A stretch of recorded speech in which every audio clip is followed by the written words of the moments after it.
నారాయణ గారికి అంబేద్కర్ తర్వాత అలాంటి క్వాలిఫికేషన్, ఆ విద్యార్హత, అదే సమయంలో ఆ భావజాలాన్ని పుడిపుచ్చుకొని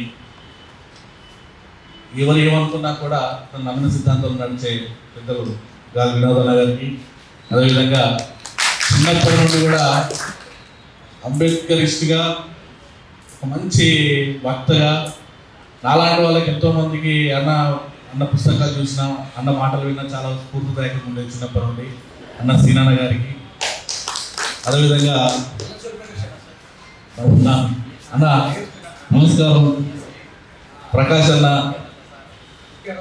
నల్ల సూర్యప్రకాశరావు అన్న, బహుజన ఉద్యమ నాయకుడు అన్న. అసలు అన్న పడ్డ కష్టానికి అన్న ఇక్కడ ఉండాలి. మీలాంటి వాళ్ళు నిజంగా కూడా మీలాంటి వాళ్ళు కొంత వెనుకపోయేసరికి ఉద్యమాలన్నీ కూడా దారి తప్పినాయి అన్న. వాస్తవం చెప్పాలంటే ఒకప్పుడే కొంతమందికి వ్యతిరేకంగా మీరు మాట్లాడిన చరిత్ర మీకు ఉంటుంది. మీ గురించి కొత్తగా చెప్పాల్సిన అవసరం లేదు.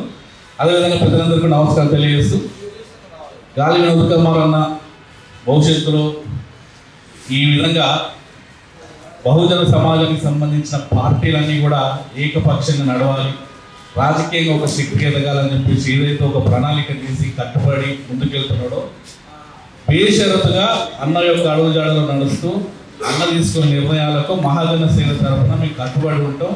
రేపు భవిష్యత్తులో ఈ ఫ్రంట్కి సంబంధించి ఏ నిర్ణయాలు తీసుకున్నా కూడా అన్న నిర్ణయం మేరకు మేము పనిచేస్తాం, కట్టుబడి ఉంటామని చెప్పి తెలియజేసుకుంటూ, అదే సమయంలో పెద్దలు ఇక్కడ భీష్మ పితామహులు నారదన్ గారు ఉన్నారు.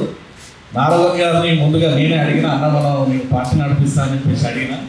అన్న కొంత సమయం కావాలన్నాడు. ఈ టైంలో ఇక సరే ఆ సమయంలో నేను అన్న గ్యాప్ వచ్చింది.